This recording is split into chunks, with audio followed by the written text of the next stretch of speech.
Good afternoon, everyone. Great to see you all.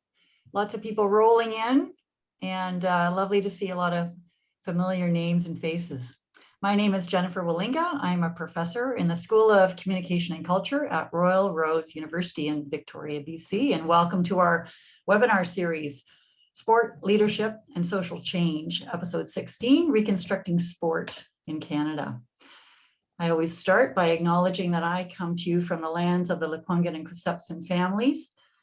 They've been, of course, living here for thousands of years, and it's very important at Royal Roads. We take indigeneity and reconciliation very seriously. We are on unceded lands, same lands that I live on. And we put a lot of effort into understanding how best to reconcile. It's really part of our DNA as an institution. Culturally, we need to reconcile and bring back into alignment the cultural fractures that we've created or others much like us, and back into alignment with our core values of equity and respect. And I think in the topic we're going to be talking about today as well, we're facing a similar call and need to acknowledge the truth of the past, and much in the same way that we must in terms of indigeneity, recognize some of the gaps in our history, the harms inflicted by colonial and imperialist and paternalistic mindsets, and try to bring back into, reconcile, bring back into alignment how we treat each other. And even though it wasn't maybe our fault directly, it is our responsibility. I spent a lot of time on this little lake going backwards fast in a skinny boat as well. And I was out there, it looked a lot like this morning, quite beautiful and glassy on the Wasanich territory. And I am so privileged to be out there experiencing the call of the eagles and having a look at the cormorants drying their wings on the buoys. And I was describing to Amara, my partner in crime here from Royal Roads, and our incredibly supportive techno whiz, that we also have giant fish leaping out of the water right now and smacking into my boat. So she called it a contact sport. We spent a lot of time learning from the lands at Royal Roads University. Our institution is on 300 hectares of old growth forest. We can see the Olympic Mountains in the distance, and we're right on the Esquimalt Lagoon. So we're quite fortunate, but we do appreciate it and often look to it metaphorically to guide us in our learning. This bridge is in the middle of our Japanese garden, and we use it in our school to symbolize the power of communication, but also the need to mind the gap before we try to bridge gaps. And I think, again, this is a lovely mantra for sport. Try to understand our diversity, embrace diversity, and before we start to try to communicate, connect, or bridge, or understand one another. We know that sport has huge power, a huge promise. It is really, for me, it is such a blueprint for society. It embodies so many of the principles and values that humanity can benefit from. And I feel that many people are leveraging sport to communicate those values, advocate for those values across the world. It's wonderful to see. But we also see sport in crisis currently, especially in Canada. We're seeing quite a few voices call for change. At Royal Roads, we are very interdisciplinary. And I've definitely advocated for sport as one of our central topics. Many of my students are concerned about sport and focus their research on that, but our schools all offer opportunities to explore topics like climate or sport or equity and human rights through these various lenses of development, diversity and inclusion, education, environment, humanitarian studies, health, media and communication, and peace and conflict. We also have many partnerships at Royal Roads, and one of the partnerships that I'm quite pleased about is with Game Plan, which is an organization that helps athletes transition from the sport arena to the professional arena. And we, of course, assist with the educational aspects of that. But I also like that in sport, there's so much to learn, and we embody that at Royal Roads too, that we acknowledge the professional experience as learning, and whether that be in the public or private sector or the sports sector. You're always learning, and we count that as credit and acknowledge it in our programs. We also offer a number of programs and courses in sport. We're working on a grad cert in sport leadership currently. And we have a partnership with the CFL where I just worked with a whole bunch of burly rugby and football players. There was a guy who'd been recruited by the Ticats who was a rugby kicker. I had great times talking about leadership and really exciting to see such stewards of leadership on the football field as well. So you can really see the culture of football changing. And that led us to a need to, especially during COVID, to really keep that community of practice moving and keep the momentum and the discussion around leadership in sport, through sport. And so we began this webinar series a couple of years ago. And now we're at episode 16, Reconstructing Sport in Canada. I have amazing guests today, and we really want to focus on, and I think we have linked arms in our minds to describe concrete steps that Canada can take to refocus, repair, rehabilitate, perhaps, restructure, rebuild sport in Canada. And we invite your voices into the conversation as well. So I'd like to welcome our panelists, our guests today, Kim Shore, who's a leadership coach, a representative of Gymnasts for Change, and an athlete herself in gymnastics and sport aerobics. Dr. Carla Edwards is a sport psychiatrist and mental health advisor, associate professor of psychiatry in Ontario University's Guelph and McMaster, and also an athlete herself. She shared that she has had experience rowing boats fixed seat out in St. John's, Newfoundland. And Ann Peel, advocate and lawyer, Athletes Can founder and athlete in the sport of race walking. So welcome, everybody. I want to, we'll get a kind of more in-depth introduction from each of our guests as we dive into the conversation, of course. But reminding people, you can pose questions in the chat anytime. We'll monitor that as we go. And if there's a little natural segue, we might bring you in. If you want to turn your mic on, feel free to ask as well. And if not, sometimes organically we address some of the questions toward the end of the webinar.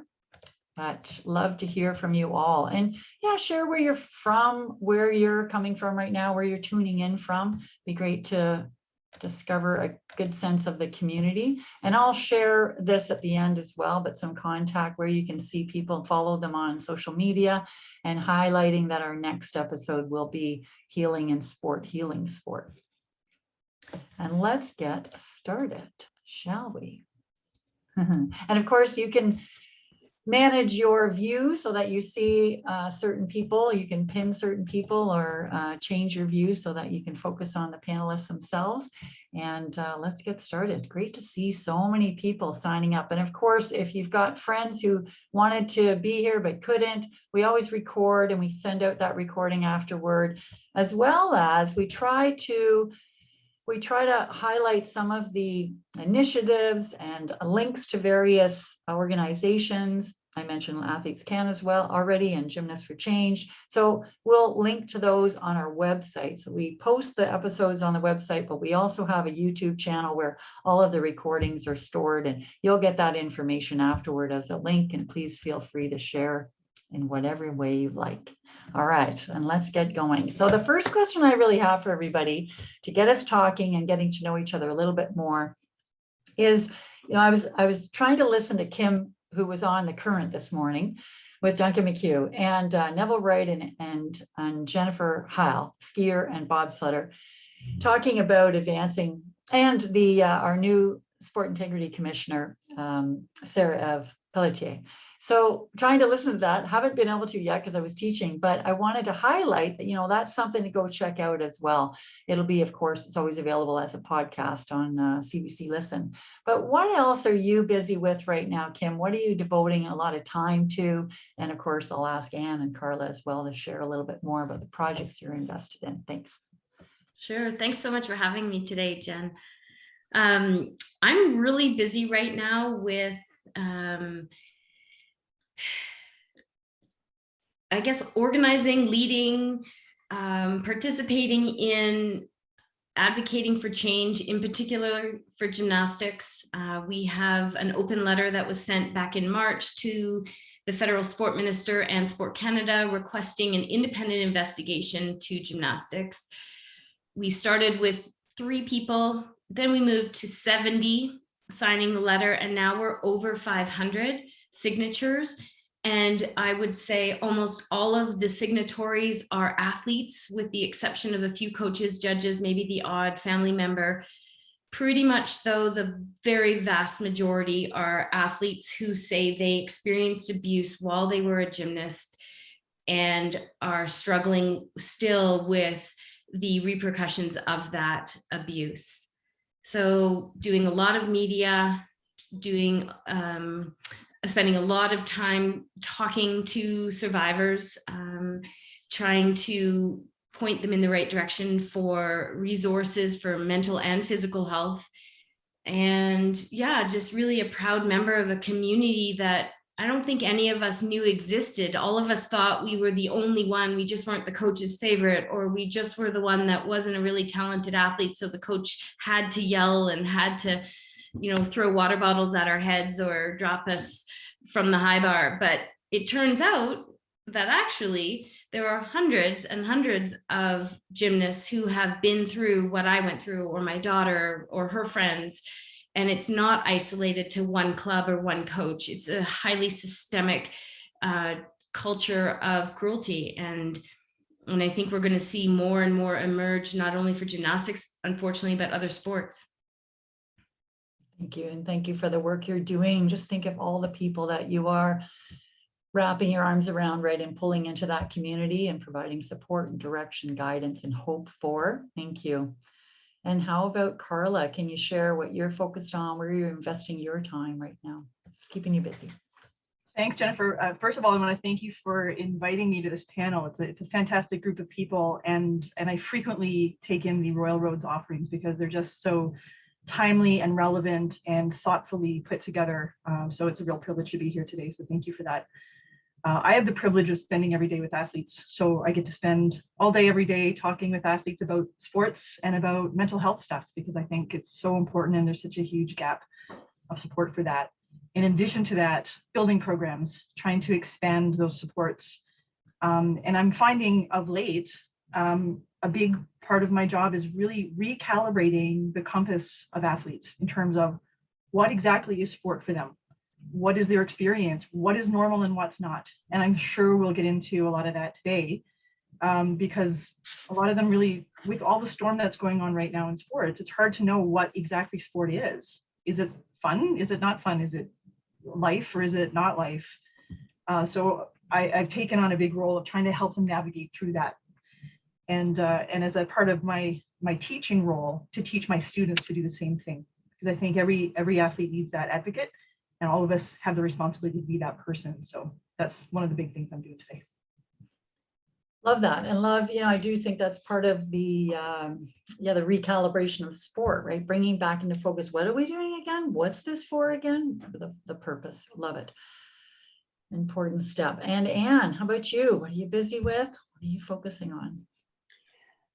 I guess I'm quite busy now supporting the Gymnasts for Change initiatives, because those fall very much within my lifelong areas of concern, which has been really the place of athletes in our sports system, addressing abuses of power, and trying to right the balance so that athletes have, as Carla's talking about, a more positive experience in the sport system. And much of that has centered, obviously, on being a woman in sport, a woman in athletics in particular. Athletics has always enjoyed regulating the body of the female athlete and continues to do so. And just pushing back on, just constantly pushing back on abuses of power and arbitrariness in sports, so that athletes can emerge whole and healthy and enjoy a lifelong endeavor. Referring back to your power of sport, that's what we really always need to come back to, is the power of healthy, safe sport in a person's life, clouded as little as possible by all the nonsense that surrounds the practice of sport, particularly at a high level. Yeah, And so that leads perfectly into this question of why sport for you? You know, what is it about sport that you love, that what's made you devote most of your life to sport? And why don't we start with you? Yeah, why did you found the, Athletes Can? Why was the Athlete's Voice important to you? I was one of those lucky people who was always good at sport from a young age. And I just loved how it made me feel.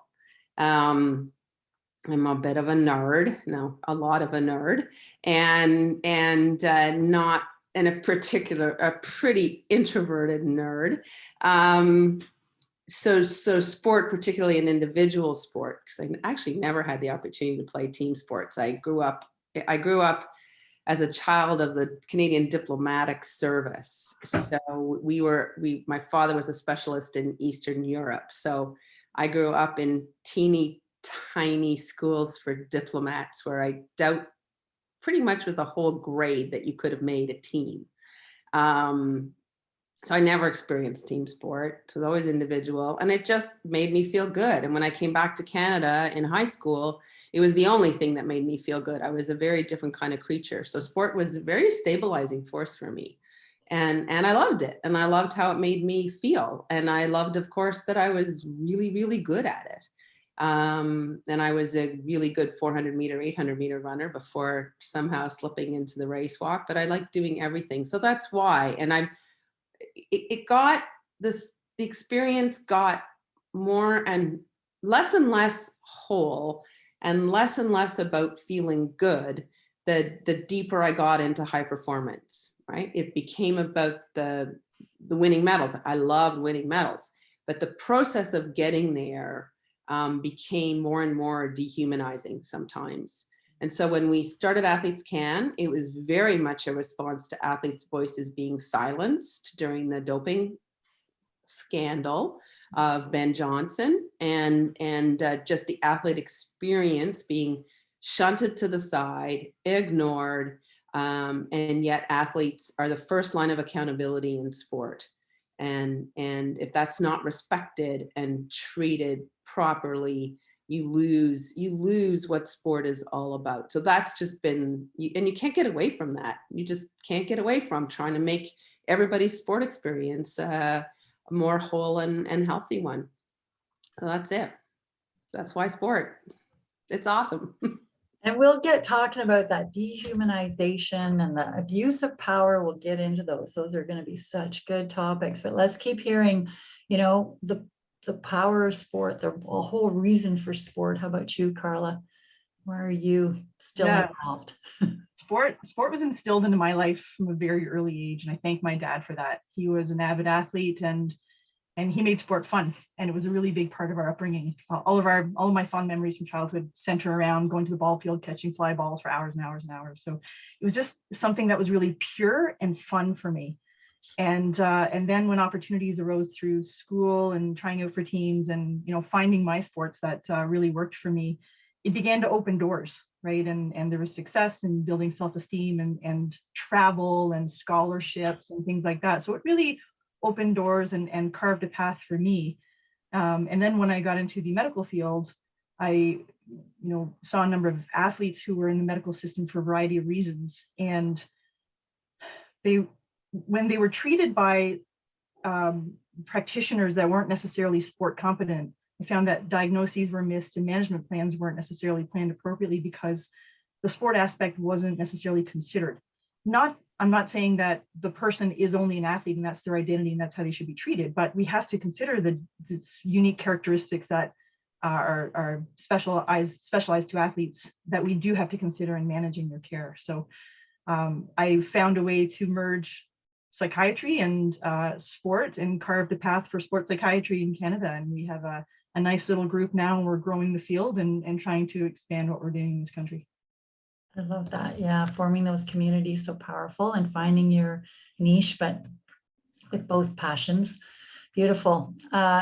I found the same. I ended up kind of full circle back to sport. I kind of kept trying to diverge a little, or establish myself as something other than an athlete, but then came back. This is all I want to do. It's the only place I want to be. And Kim, how about you?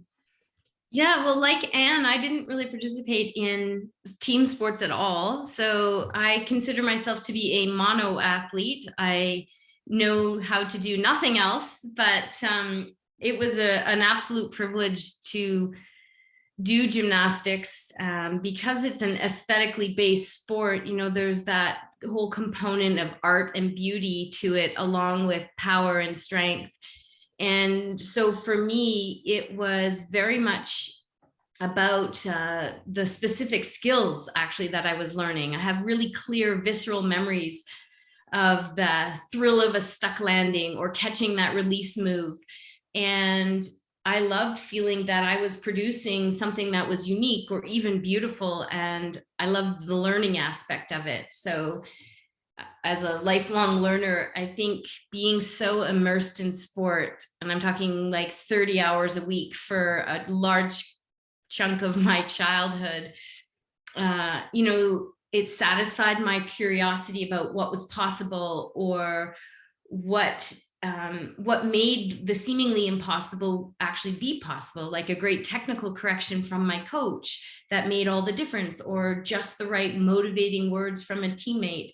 And so I still refer back to those memories. I still think about it and how much it contributed to me as a person. And yeah, I guess I only just wish that I could have done that, had those experiences in an environment that also really fueled my development and my as a person, and my emotional and mental health as well. Absolutely. And we'll talk about the barriers, you know, what's getting in the way of that, and some of the theories around that. Kath Bishop just wrote a great article. I know people have been reading, and points out a couple of these, sort of the mindset that's necessary somehow to smash people in order to get the best. And I saw that argument once too. Well, you know, the pressure produces diamonds or something, and so we'll talk about that. I think we've had a little conversation prior to the webinar, and we probably could have gone for a few days, I think. But we talked a bit about how important it was to distinguish between the Canadian system, like what are we going to be talking about today? And we're going to focus on the Canadian system because there are, of course, sport in general has certain phenomena that it's wrestling with. And let's identify some of the challenges and opportunities and things that are working. So let's start there. What's working? What can we learn from? Where are the models that we're seeing across Canada in sport that we're thinking, okay, they're getting it right? And what principles can you distill from that, do you think? Or from other countries? You know, there was a big thing about Norway's system recently as well. And there's a lot of interdependence, I noticed, structured into the way they create their sports system, which is lovely. And a principle we learn through sport, imagine. But what do you think is working? Anybody? And just turn your mic on if you're ready to pop in, and then I know you're there. Go ahead, Kim. I think sport at the recreational level is working really well. I think there are some really wise and enthusiastic young coaches, older coaches. I shouldn't put an age definition on that, actually. There's just some really good coaches out there who have embraced the whole fun factor and are really committed to participation and keeping kids active. And so even in gymnastics, you know, I'm really hard pressed when people say, should I put my child in gymnastics? Because I believe that the foundational movement patterns and the ability to be coachable and have control over, you know, your body and make it do certain things and then take pride out of that. I mean, those are experiences I wouldn't want any child to miss. So I think at the recreational level, they're doing a fantastic job in most sports, because I also have 2 children that play sport at various levels, and we love sport. And those elements, right? You know, I remember coaching little kids in basketball, and it's just 4 new kids, way to go. And we're not keeping score and just put on the next line, you know. And I wish we could just keep that same approach all the way through. It's brilliant. Let's see what you can do. Yeah, absolutely. And keeping those doors open, you know, I think we as white, you know, white blonde woman, I'll just speak for myself, but I mean, I've learned so much about how we haven't been inviting to so many other people in Canada. And I think gymnastics is a particularly good example of a very white, socioeconomic advantage group of athletes, and that really needs to end.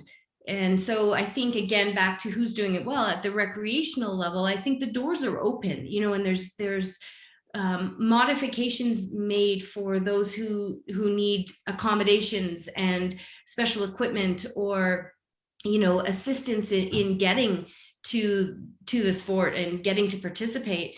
But we need to do more work on that as well. But I think I'd like the direction we're going. I'm sure if you asked a member of that community, it's not happening fast enough and has been, taking too long.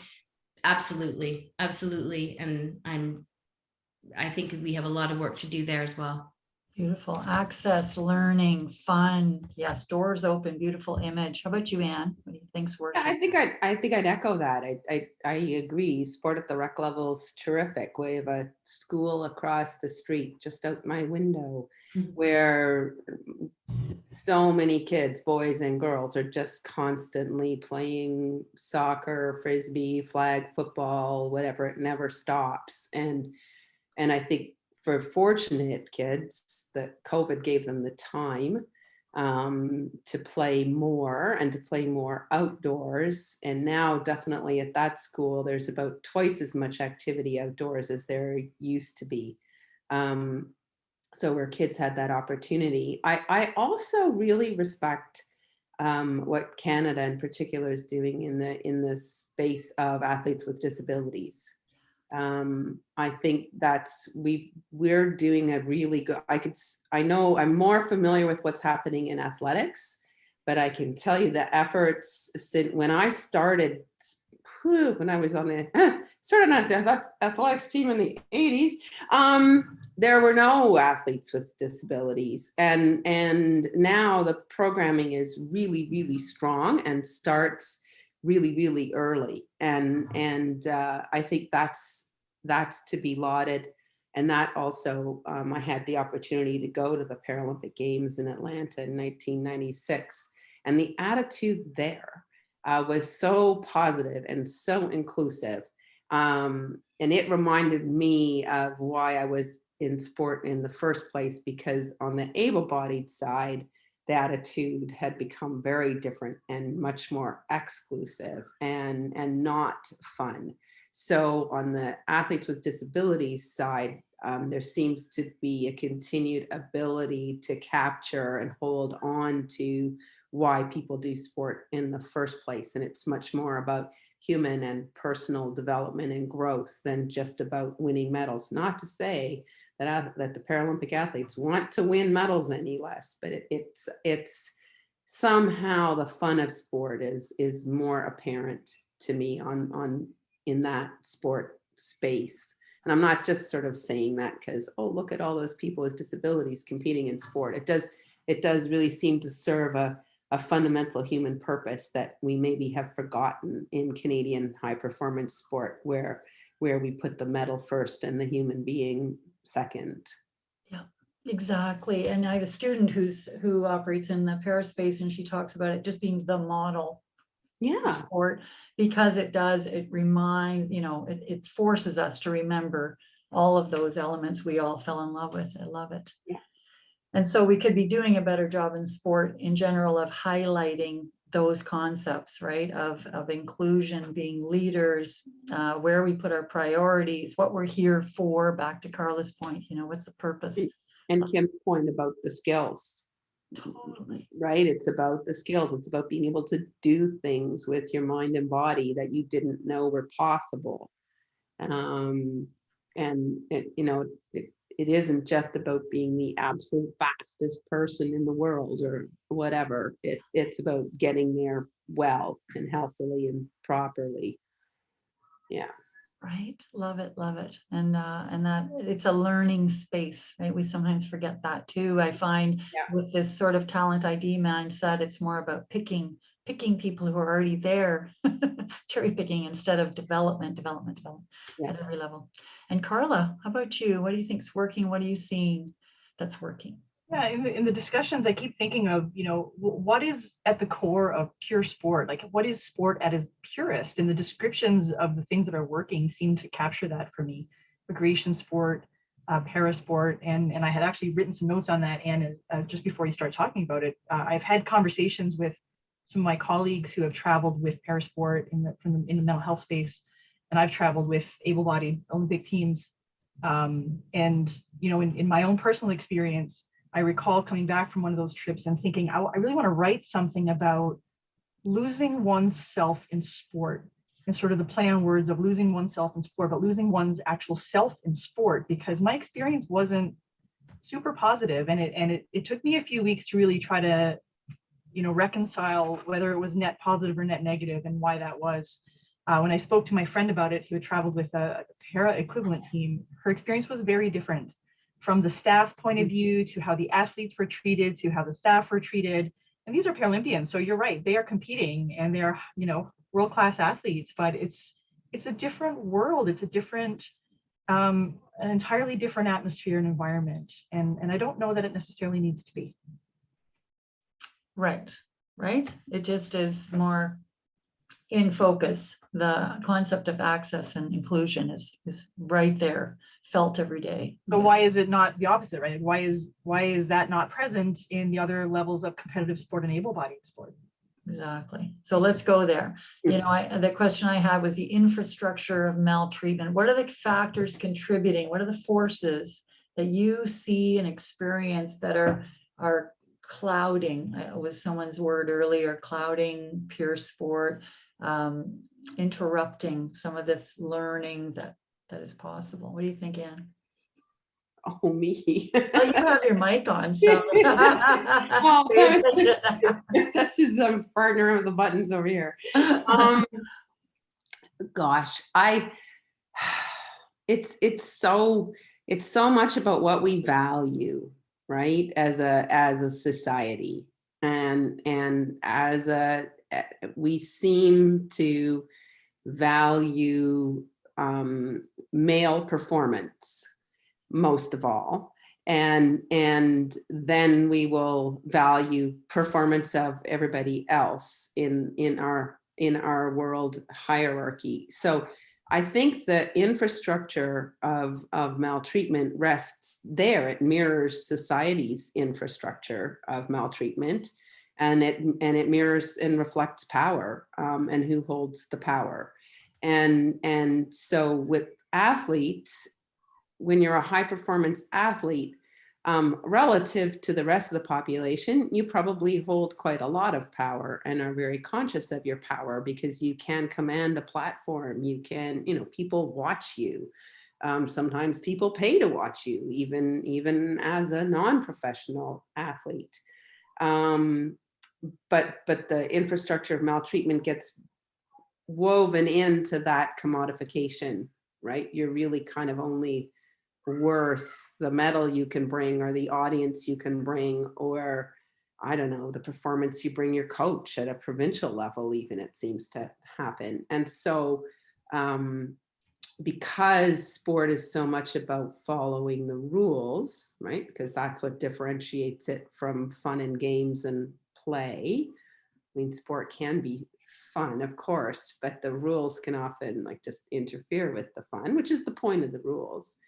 It lends itself to rules being used as part of that infrastructure to keep you in your place, so that people can shine around you.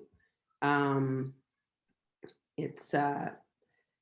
it just reflects everything that we experience, I think, in our regular lives. But in sport, that infrastructure can be so much more intense and able to exclude and put down, and as we see. And it's more prevalent in some sports than in others too, obviously.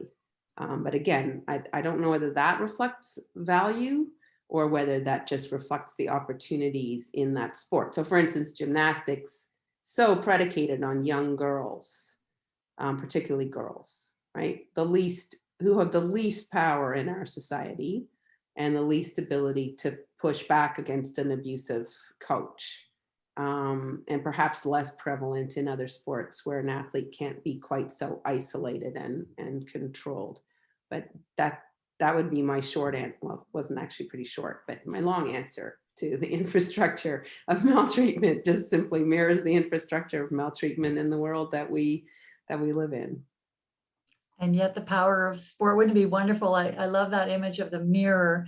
And I've had this dream that that society would mirror sport. Wouldn't that be lovely? You know, the best of sport when Yes. the best of sport could be showing the world. And with this increased platform, I really see that the power of that happening. And Kim. Yeah, I would add to Anne's comments that I think in some sports, we're also trapped in a cycle of abuse. And, you know, I think that explains, at least for me as a participant and then a parent of a gymnast, it explained how it would be possible that coaches who were abused or treated really poorly and, you know, had tactics of yelling and shaming and humiliating and physical dominance, forcible overstretching, all the worst of the worst, how they would possibly like re-engage in those kind of tactics. But I see that it's a coping mechanism, that it's hurt people who now hurt people, and it just keeps going. And we have such a normalizing narrative in sport that allows us all to say, oh, it's just tough coaching, or gymnastics is unique, and that's what it takes to be an elite athlete, you know. And parents are groomed to stay quiet because they fear humiliation or reputational damage when they get called the crazy parent. It's every parent's fear. And they also are concerned that further harm might be directed at their child if they speak up. So they start playing into the narrative. And, you know, and honestly, to hold another adult accountable for inappropriate behavior or anything, like any behavior that isn't positive, is really difficult. I think adult to adult, we don't often call each other out, except maybe, you know, I'm happy to call my husband out on a regular basis, but to call out another adult who has power and control over your child, or to call out your peer in your colleague in a professional environment when that colleague may have seniority over you, it's a very difficult ask. And it's going to take a lot of moral courage for adults everywhere and sport leaders everywhere to stand up and start doing that more often in the name of protecting children. Lovely.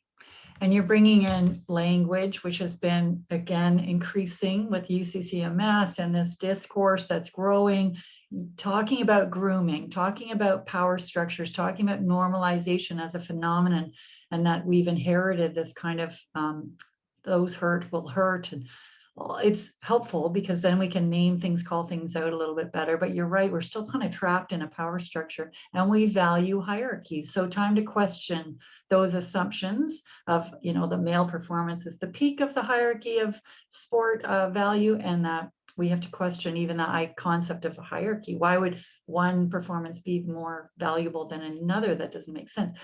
So being able to challenge that is at the heart of cultural change too, we know, right? And Carla, what do you think? What could you add here to, I see you nodding? And yeah, I think that the infrastructure of maltreatment is perpetuated and facilitated by a lot of assumptions that are made by society that I think in the last few months are being challenged. Some of the assumptions are being challenged because, again, athletes finally have a voice, and we've got a bit of momentum here. So some of those assumptions hopefully will be overturned. Some of those include all youth sports are safe, right? People assume that youth sports are safe, but we know that that's where a lot of this begins, right? So that's being challenged. Some people believe that there are only a few bad apples that make sport look bad, but I think we know there are probably a lot of bad apples, and that systems actually help those apples grow, and in fact fertilize most of those trees. So people also assume that the athletes or the parents should be able to spot these predators and call them out on it or report them. Well, we know, you mentioned grooming, it's more difficult than people think, and I don't think that aspect of it is truly appreciated yet by society, about how those people kind of sneak up on you. And then another assumption is that people know how to report, or people know how to take this on, right? So if we think about, young athletes, and Kim, you've talked about your experience.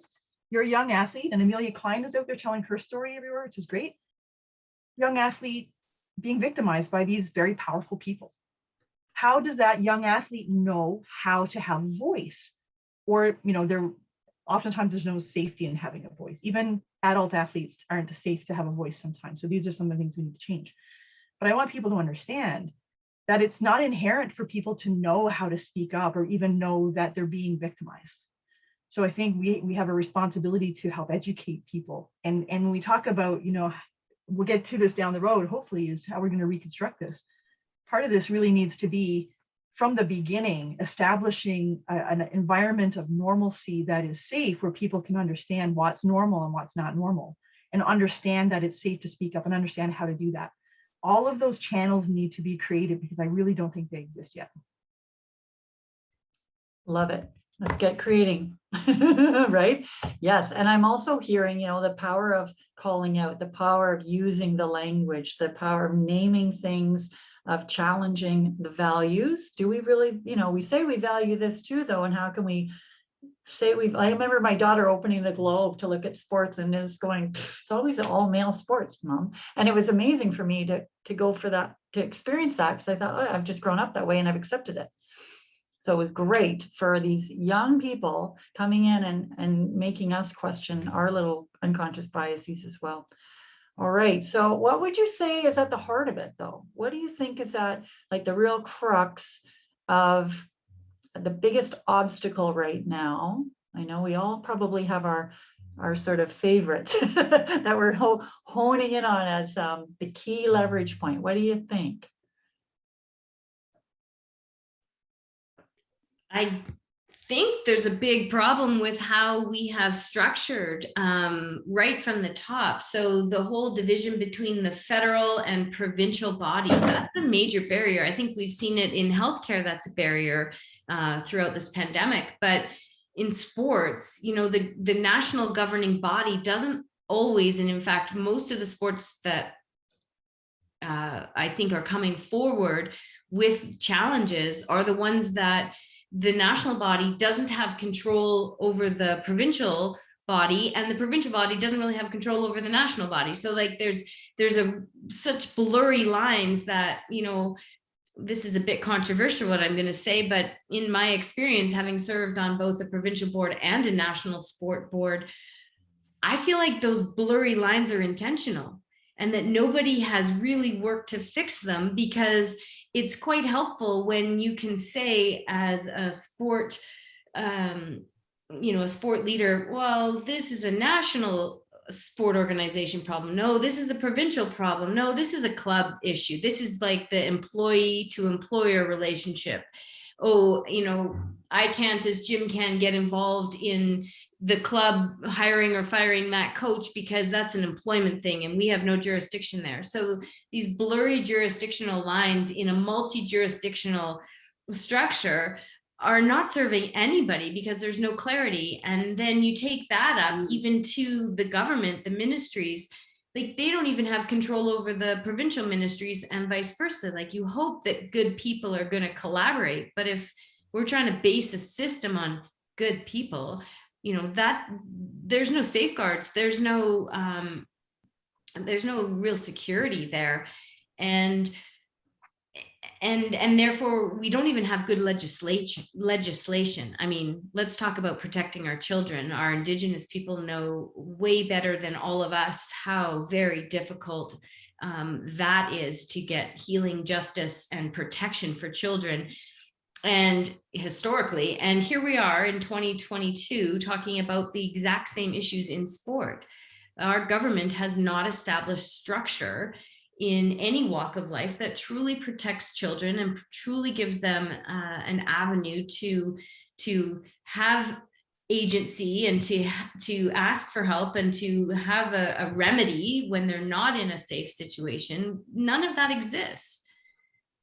Sorry, I could keep going on that one for a long time. We love it. And exactly, calling into question, why is it this way? Maybe there are good reasons, but it also appears that it's on purpose and it's designed to to confuse and blur and make it very difficult to navigate.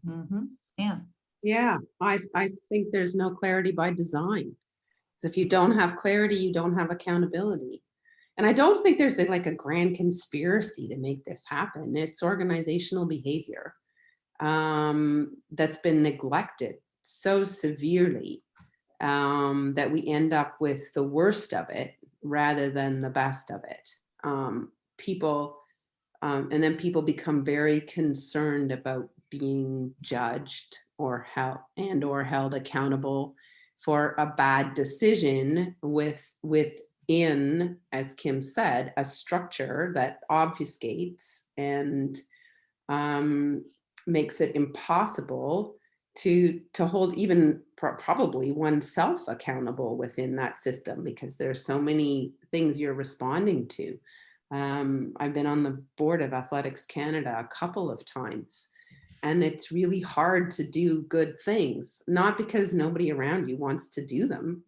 Everybody wants to do them, but it's difficult to find the funding or the other resources that you need, or the time, or to make that the priority. Like, for instance, when I was most recently on the board of Athletics Canada, chaired the governance committee, and through the governance committee, we spearheaded the creation of the commissioner's office for athletics, for all of athletics, from recreational right to high performance. And the idea was to provide some clarity around the codes and the decision-making structures in athletics, and to hold people in athletics accountable. And it's worked really, really well because we've had really, really good people. But what's been fascinating to me is that no other sport has picked it up. Not one other sport picked it up. And it's cheaper and it's easier than the complaint systems that we've had. Now, going forward, maybe the Sport Integrity Commissioner's office will be good and similar, but I do think really its structures reflect power, and then they just become really, really messy and very hard for good people to have an impact, as Kim said. And it is, it's structural, and we have to break through. And safe sport may be shocking, and I mean, nobody in sport finds it shocking anymore, but it may just be the shock and the horror that the public needs to be able to bring in these massive reforms that we're pushing for, far beyond what the minister's doing. And it's a great start, but much more massive reform that's needed.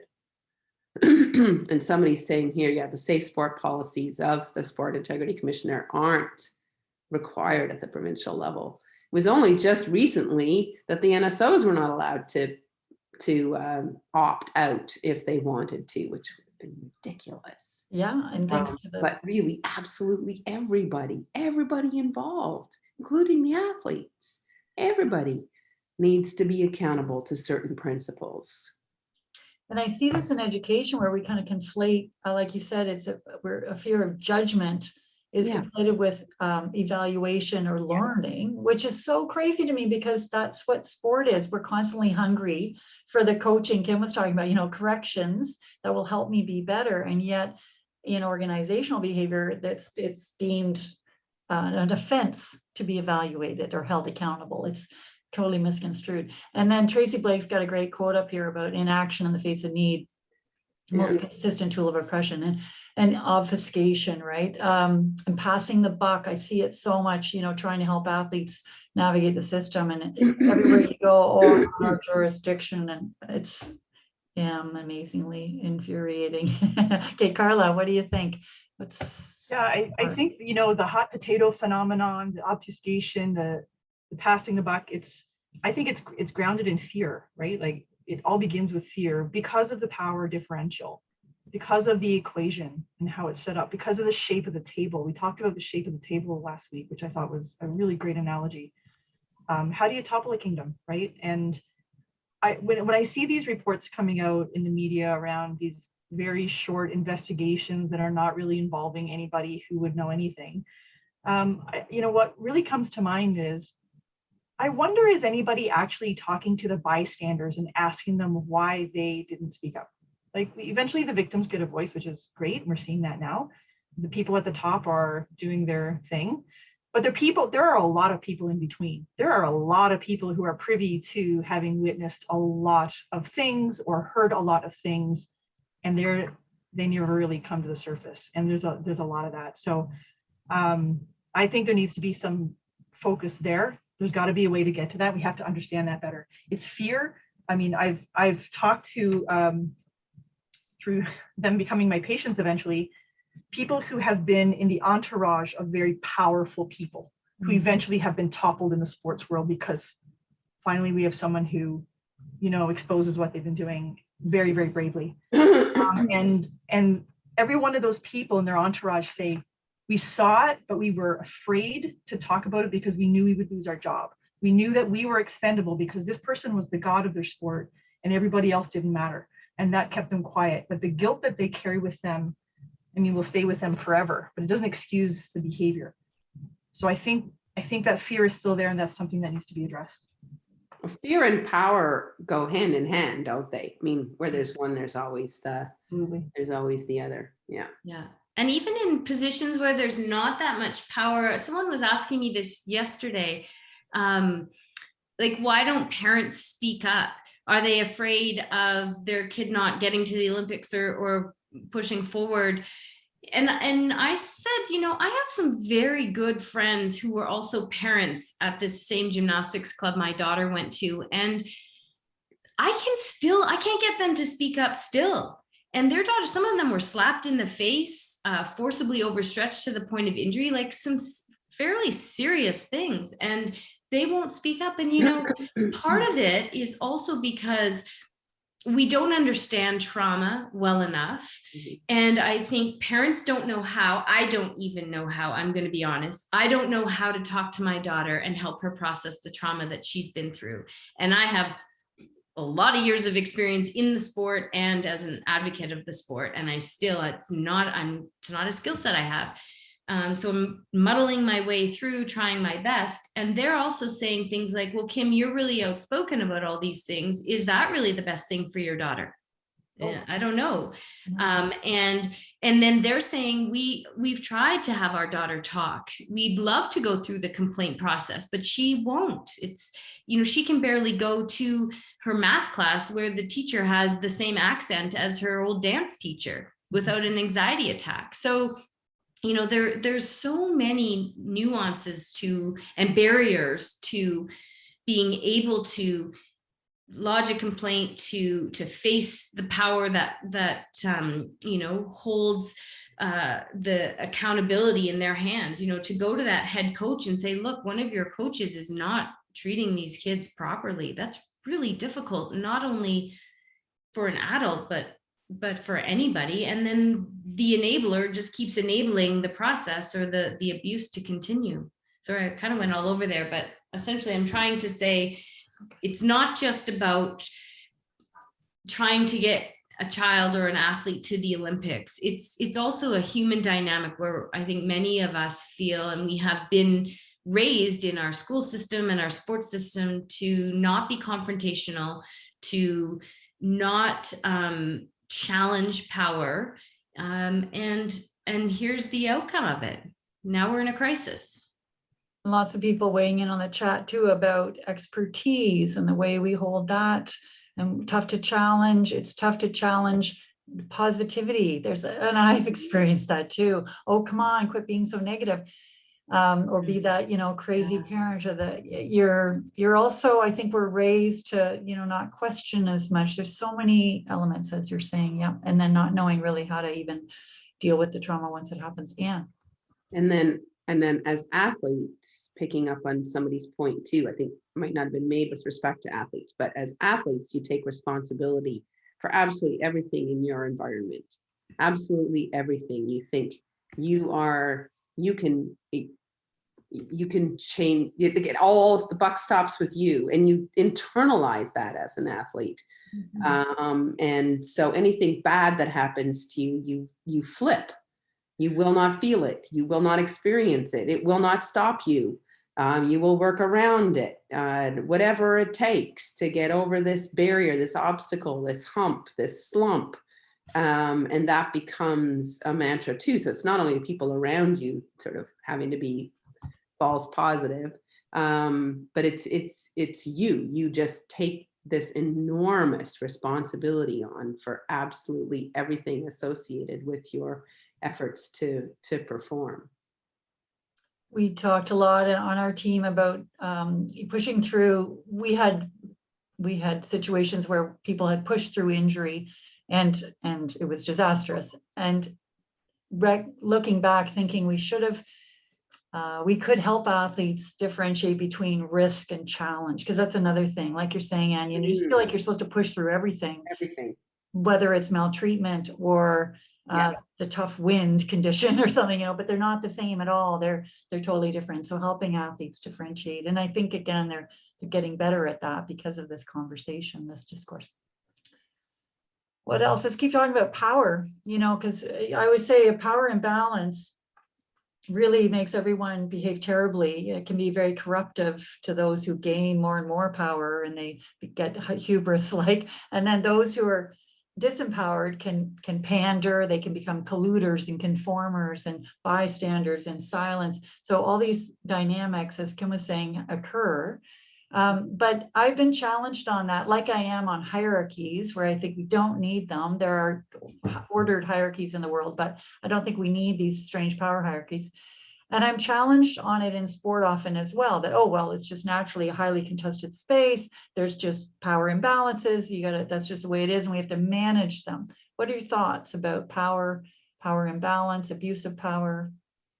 Comments? Well, I was just reading on that topic what Michelle put in the chat about this constant positivity. That is powerful in and of itself. If we're always told we're brainwashed into happy, and we're told that, making a comment or challenging a decision or a behavior is wrong, then there's always going to be that imbalance, because that's silencing in and of itself.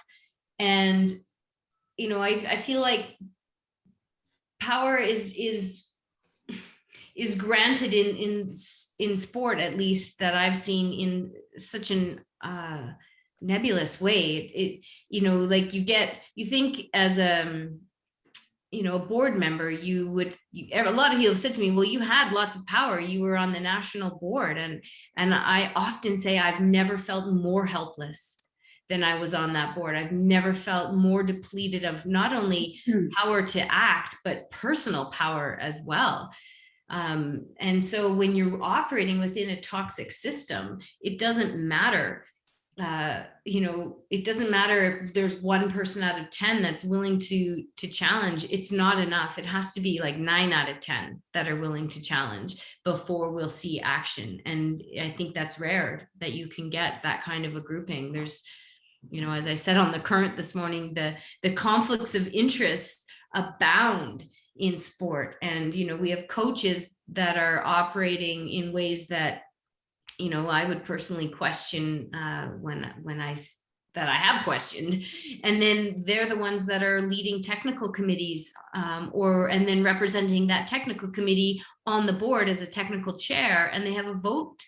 So they're a voting member, and then they find their way, oh, well, maybe I'll be the chair of that board, or maybe I'll go to Gymnastics Canada. So now you've got, parents of high performance athletes on the national sport boards, or coaches that are trying to maintain a status quo because it's worked for them all these years, and maybe it's all they know.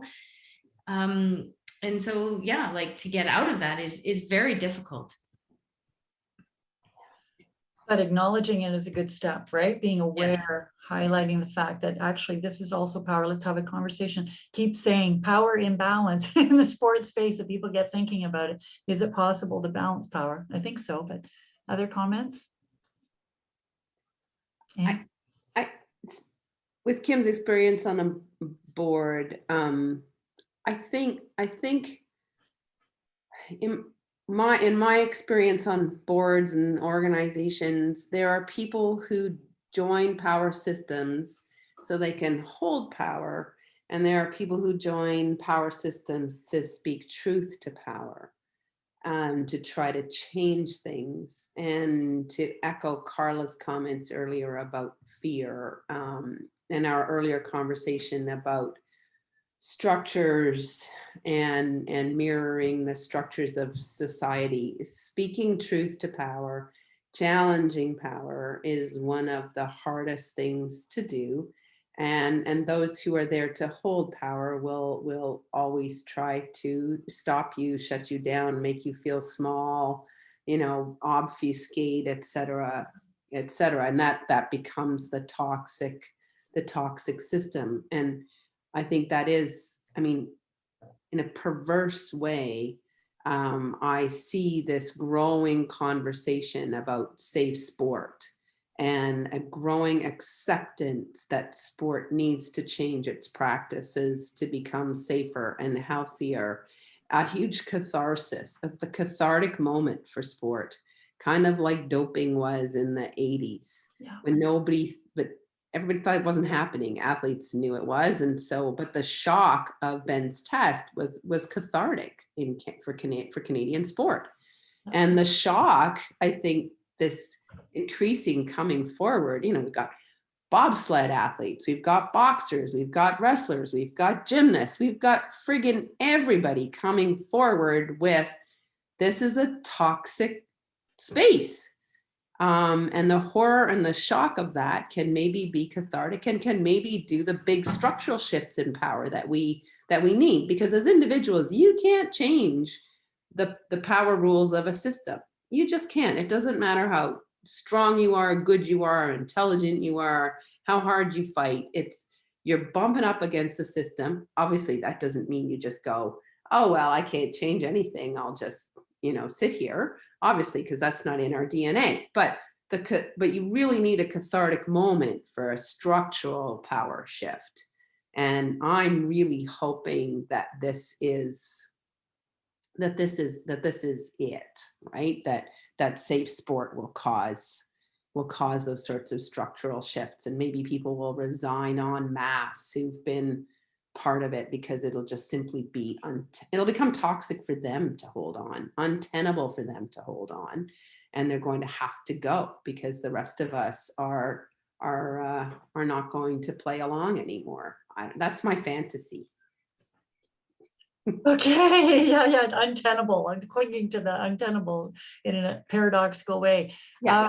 Yes, and structural, because culture is our values enacted, values communicated in all the structures, processes, behaviors, So there we can change the values, but we're clear on what's important, right? Carla was saying the purpose of sport, what we love. But now we need those embedded in and reflected in the structures. And right now we have structures that contradict what's important in sport. We have structures that support power imbalance like crazy all over the place. We have boards that don't know how to govern. They don't even have a concept of what governance really means, or what holding accountable actually means, or what that looks like, how to do it in a kind, productive way that isn't about judgment. It's about learning and responsibility. Carla. Yes, I recall our conversation about diluting the power, right? So outnumbering them and really minimizing the power and influence, and trying to change the balance of that equation. I'm a chemist, so I'm all about equations. As we're talking about it, things that come to mind are open versus closed. Which organizations are really closed to external input or investigations or hearing about change or openness to change, versus those who welcome it. And I think, right now the balance is there are more closed systems than open. And, in an analogous way, I think about, there are some teams like the Green Bay Packers who are owned by the community. Their shareholders are actually people in the community, and people have an opportunity to actually weigh in on how that organization should be run.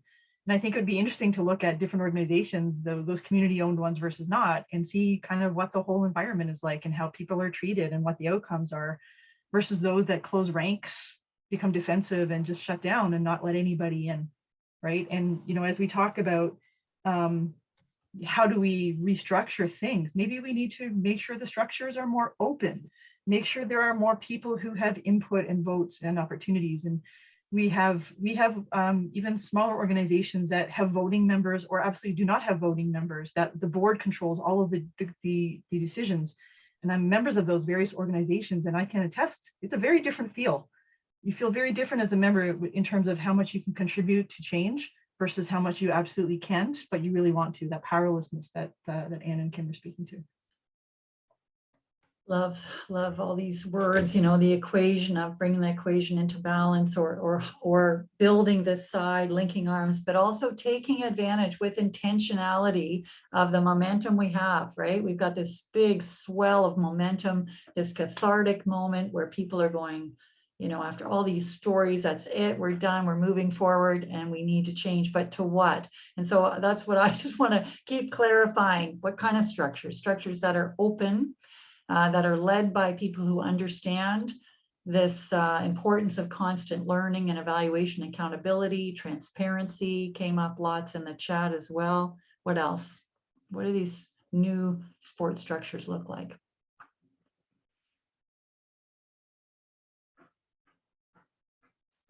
Yeah, lots of good comments in the chat, hey?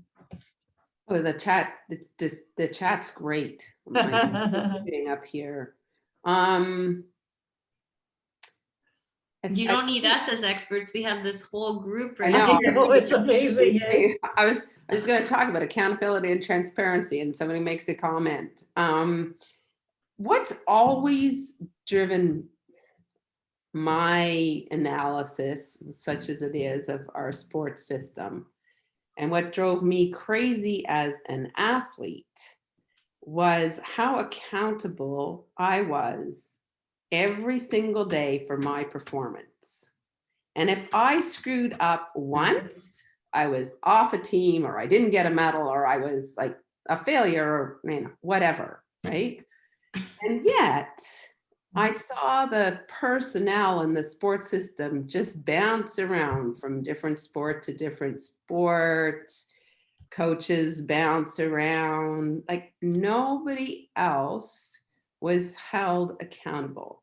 So to me, a better system would hold, you'd almost have a circular accountability. You know, they talk about the circular economy, which I hate those buzzwords, but I'm thinking about like somebody here said, Own the Podium needs to hear directly from athletes and staff. Yeah, no shit, right? No.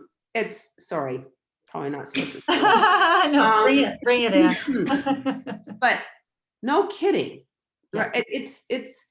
It's like boards of directors get hired because everybody's just kind of bored at the AGM, and you put your name forward and they go, sure, he's a good guy, or yeah, we like her. And you know, most of the time they're good people. So what the heck, right?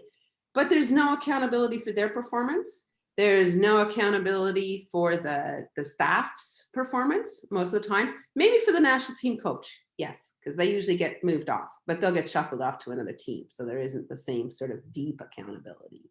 I remember heading into Seoul, our marketing director of athletics, Carla, I don't know if you just use this word, but he made sweatshirts for all of us that said pure sport on them. And I'm like, Ted, you know what's going on, right? And he's like, no, it's great. Track and field is the only true sport, pure sport. I'm like, no, it's not. And then he went on, you know, Ben tests positive and he's got a job at another sport organization. And I was just like, but Ben gets vilified for life, right? And the stark contrast between the level of athlete accountability and the level of accountability of every other person in the system, it's such a strong contrast, and it's so vertical that I think if we could move to something more circular, where if you want to stay on the board of directors, you need to demonstrate what you've done to build that sport this year or in the last 2 years while you've been on. And there need to be way more athletes and coaches at the meetings. Or you don't do it by meeting. I mean, that's what the growth of Zoom and all these virtual places can allow for much greater accountability and feedback, and there just needs to be constant. And also between sports, the other thing that I used to obsess about, I obsess about it less now because my children are in their 30s, so whatever they do. But was if a kid drops out of swimming, nobody else goes, whoa, what a great athlete. You want to come and try gymnastics or track or whatever. They just get lost. There's no sort of horizontal movement from sport to sport in any kind of systemic way. And so we just need more directions going on rather than this simple, like, you start here at rec where everything's pretty terrific and then you get like pushed out. Yeah. Yeah. Care, where's the care, love it. And Carla. The care, that could be another whole conversation. Totally. One of the words that Kim brought up in one of our previous conversations was morally courageous people, moral courage. And this came up because we were talking about how, in my simplistic vision of sport, like, why can't there be just one good person in every sport organization or with every team? I think we're good people. I think we're all here today, probably good people. We're speaking to the choir, right? But why can't there be just one good person in every organization that athletes can trust and they can be the safe person? Because there's fear and because there's obstruction and that's the reality, right? But then we talked about, well, how can we train people to be morally courageous, right? Because maybe they want to be, but they just don't know how to be. Or maybe they want to be, but just don't have that courage, that final push to realize that they can be. And you know what? For me, if I'm morally courageous and I stand up, and I would report every safe sport infraction with the athlete's consent as I can, and I have. I'm not afraid. I think I'm fortunate with that. I think a lot of people aren't necessarily privileged to have that spot in their career, but we need to empower more people. We need to train them as well. How can you be morally courageous? What does it look like? And how can you find like-minded individuals? Because we are out here and we can support each other. We said kind of tongue in cheek last week with our little group, I want to create a little support group for us morally courageous people, because it's hard. You're on an island sometimes and you're not the most popular person in the room when you take a stand. But we have that responsibility. We have to do that. But I think we need to train people about how to do that. Oh yeah, because you're a huge threat. You're a huge threat when you are starting to hold that torch up. But it's back to Kim's point about the athletes linking arms too, right? And then that gave them so much support. And now they're seeing the numbers and they don't feel alone, because it is so lonely. I mean, it's women in leadership. It's the same, where you feel like you're the only one at the table. It can be pretty tough. And ironically, my husband and I often say, there's truth in, he's a carpenter, so there's truth in wood, but there's truth in sport. And yet, it's so palpable for all of us. Anybody in sport has experienced it, and yet we just forget about it. However, I've learned that is very difficult for people. It's very difficult for people to take the learning they've gained from sport and translate it into another context as well. So there's another thing we can be facilitating, right? Is that translation of the accountability we all know very well in sport, but helping people see that, hey, we can do this in organizations as well. And that's my dream, my fantasy of sport being the one that's shining the light on society rather than just reflecting back. What else? Let's keep talking about what needs to change, how we can support. We need to help people feel more morally courageous, not the colluder and conformer, but help, be there, identifying communities of practice, linking up with people, the safe people, making yourself a little more known that, hey, I'm a brave person in the space here. If you need help, I'm here. Why not? Yeah, I think accountability for enablers and institutional complicity. I think that is absolutely lacking. I myself have only been introduced to those terms in the last maybe 1 year. And, as a board member, I was always told, and we did lots of training on this, and that was that you are to protect the organization. And I always thought that meant okay, well, if we're protecting the organization, that means that we are supposed to be keeping our members happy, safe, satisfied, good value for their membership dollar. That's what I always thought that meant. But, you know, I've now learned that it doesn't really mean that. It actually means more like, don't bring bad press to the organization, and don't, you know, don't say things, don't share our secrets, and don't be overly transparent. And I wish we could just really change that whole narrative and make it be that that to protect your organization means that you protect the most vulnerable in your organization, and then you also are working to ensure that you're doing things the right way, the safe way, especially because we're dealing with human beings. We're not dealing with machinery or processes or things like that. Most sports have a ton of children who are not even, you know, developmentally ready to take on huge responsibility, like leading like being even morally courageous. But of course, kids are more courageous in many respects than us adults are. But yeah, I don't know what that takes. And I know other countries are starting to move toward legislation for enablers, that bystanders and enablers of abuse can actually be like sanctioned, not just at the sport level, but even in the criminal processes. And I'd like to see deterrence like that, because I just don't see that people are going to choose that on their own if they have something to hide or something to gain.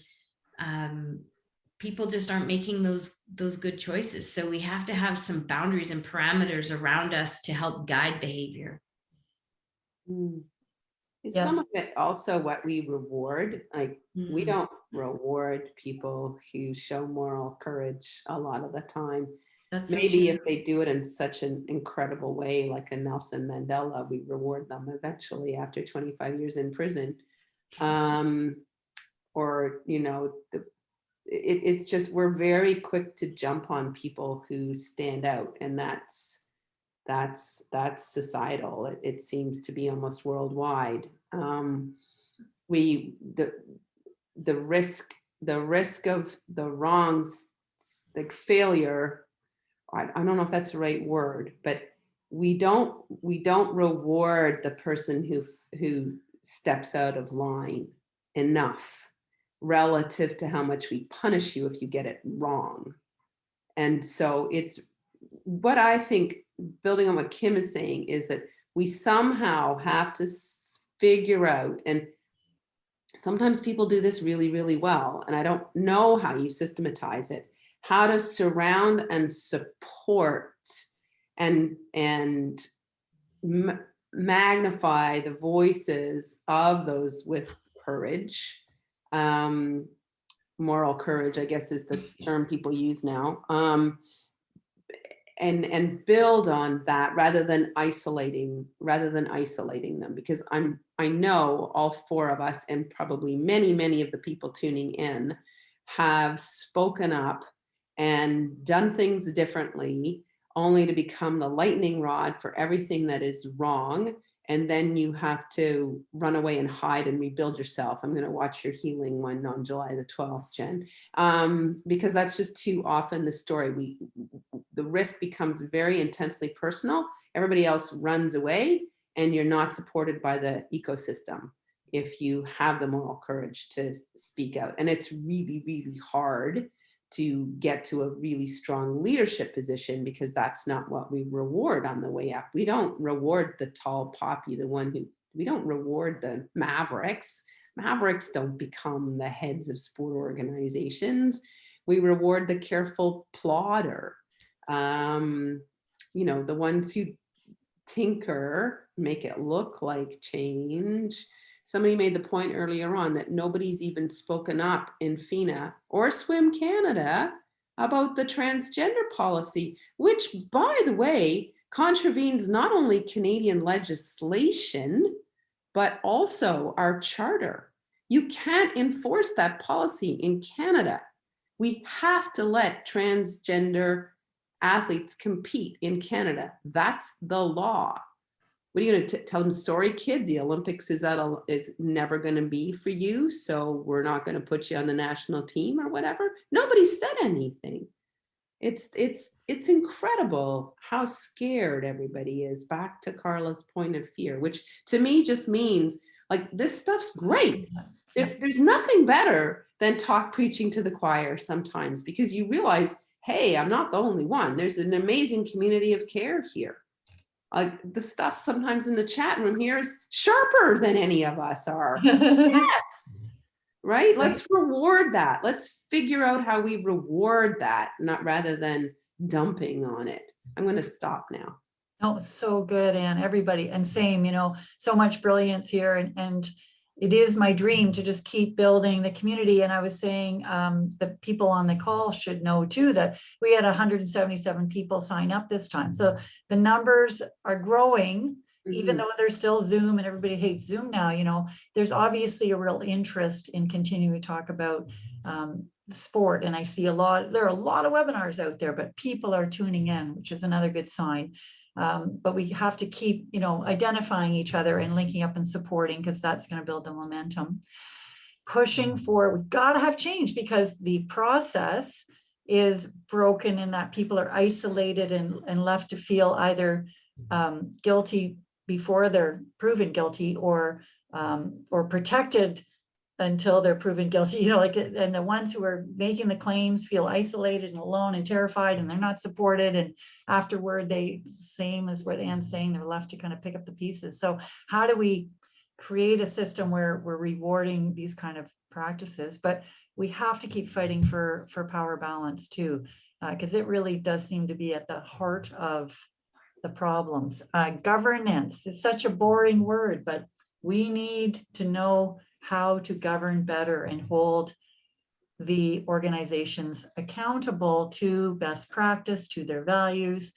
I don't think we know how to do that, or we are afraid to, because it's seen as too interfering or judgmental, to Anne's point earlier.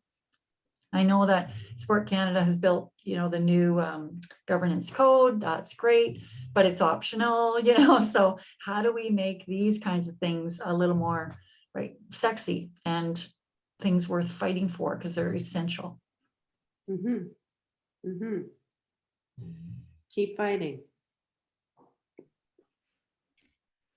You never get to stop. That's okay. We're all relentless, right? even all four of us white women, highly educated, upper middle class, is still just, so I can't even, we're among the privileged who can fight too, as Carla said earlier. So an incredible responsibility for those of us who can fight, and have perhaps less to lose if we lose the fight, to really keep on fighting and going and finding each other and supporting each other, even if sometimes you think somebody's a little off the wall. Be there for them. Right on. Yeah. Work. We can do it. Carla. No, I think when I think about battles, I'll take on a battle any day. And when we think about, even if we lose, I don't think we can lose this one, to be honest. And for me, it's about, you know, continuing to push and using my platform and doing what I can. And even if I can influence one person's life, if I can make one person feel healthier or safer, or help them have a voice, then that's a win for me. And there are a lot of people out there that we can support and encourage and educate, and again, dilute the power, build the strength behind the scenes, and then kind of change that equation. Every little thing that we do has an impact on that balance of equation. And so I don't think we can lose this one, to be honest. As long as we have the energy to keep going, we're not losing this one. It's like in sport, right? Where you have to kind of look back and go, oh my God, like think to what I was capable of a year ago or 2 months ago, and look at my catches now, look at my landing now, look at my, you know, my hits now. Awesome. Kim. Yeah, and I think that we're all speaking to the power of community, and we have this incredible advantage now to when, say, Anne tried to, you know, founded Athletes Can, and she had to organize town hall meetings, through phone calls and telling people where to be, and if there was any change in the plan, then the whole thing was ruined. But we can just hop on a Zoom link now and be together with people who are like-minded. And I think that has been an absolute savings grace for me. And as an adult, I wish I had had it when I was a young person. And, you know, I think the more platforms we can create for young people, I just think I don't always go back to the negative, but so I'll try to spin this into positive, but I feel like it's such a tragedy when we talk about how privileged so many of us in Canada are. And then yet, you know, we're participating in sport and moving into our, as children, and moving into our 20s, feeling like then we need the services of, you know, Dr. Edwards to help us overcome what we just went through. And imagine the thousands of kids that we might be turning out with some serious compromised mental health.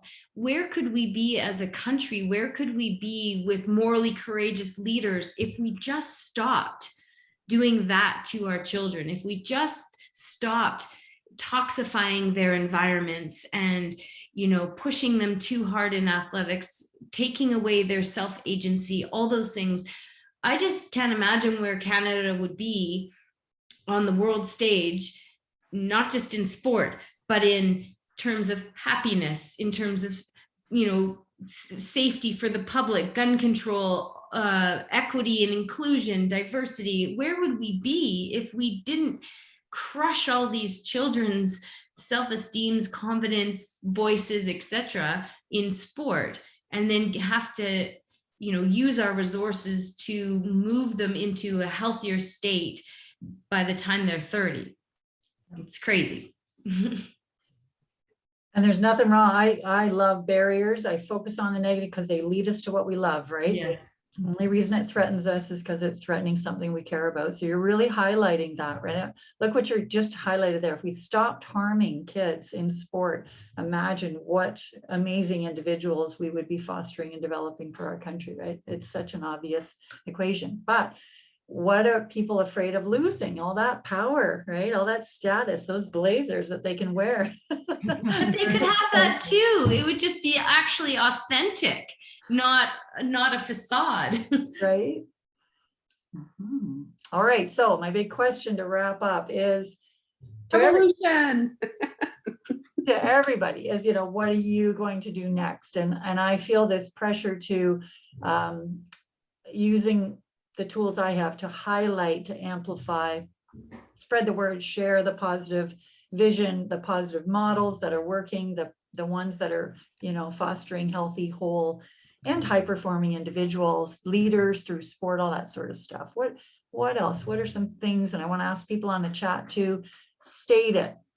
What are you going to work on? What's your next big focus coming out of this?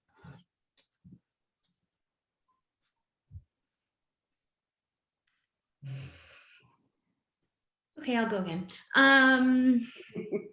Okay.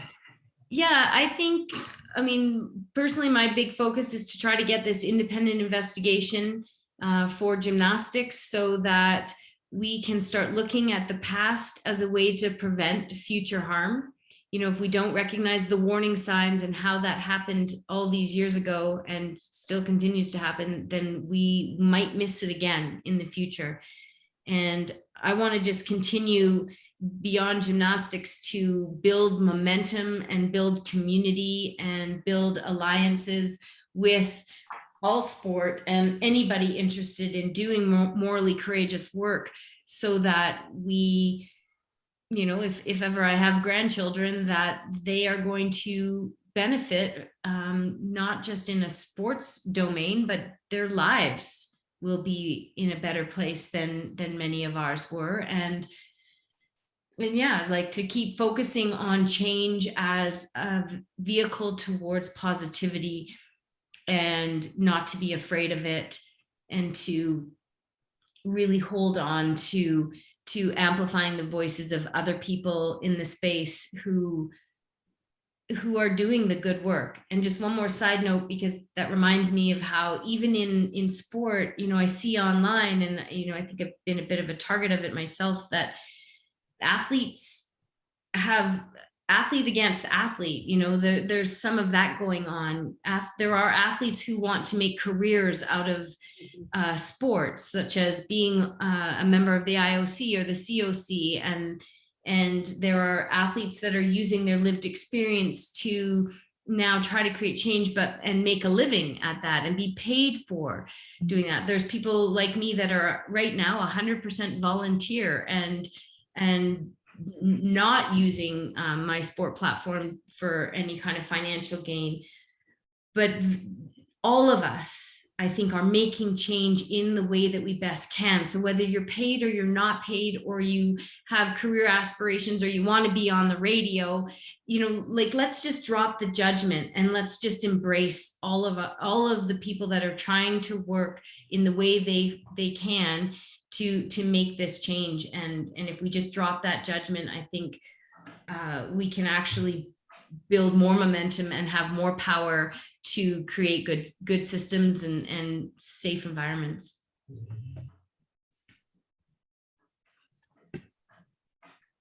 I plan to continue to equip and empower people. I think it's about growing the momentum even more, growing our side of the equation, and helping people find their voice. I think they have it. They just sometimes need a little bit of help finding that. So I'm going to take that on for the near future. Yeah,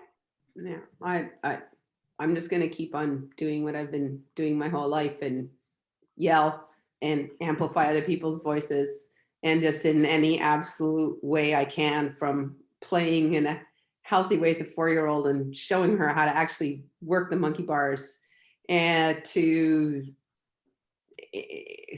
anybody. I mean, at my age, I just try to get people my age still moving. It's every step of the way, right? Showing people that they're part of something bigger and that their voices matter, and you will carry their voices forward to the best of your ability, and just being really noisy about that all the time, every day. And keep playing. Love it. And we're good at it because we're sports people. Right? Relentless, noisy. Yeah. Equipping others, relying on our teammates. Like, we know how to do this, and sport is a force. It can be one of the most powerful forces in the world.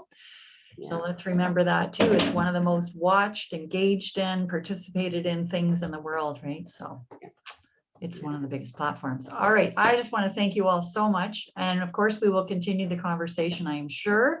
Loved all the brave comments in the chat, and the questions, and the sharing and the connecting that was happening all around us throughout this whole webinar.